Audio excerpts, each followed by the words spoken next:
Ana? Ayoko na mag-commute, nakakatamad na. Tumakas lang ako. No, Kaya sa mga kaibigan ko lang naman, kuya. Uwi na kasi ako eh. Ayaw ko uwiin eh. Sabi ko, bibili lang ako eh. Ayaw ko pakawala eh. Bibinggo na kasi ako eh. Akala ko umuwi.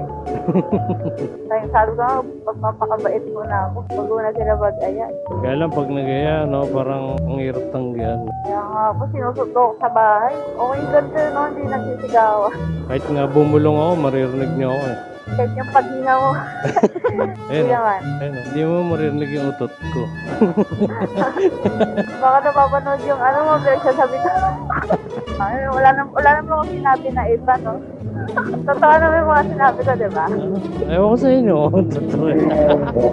Alam mo, makita ko na lang yung sarili ko sa Facebook ko.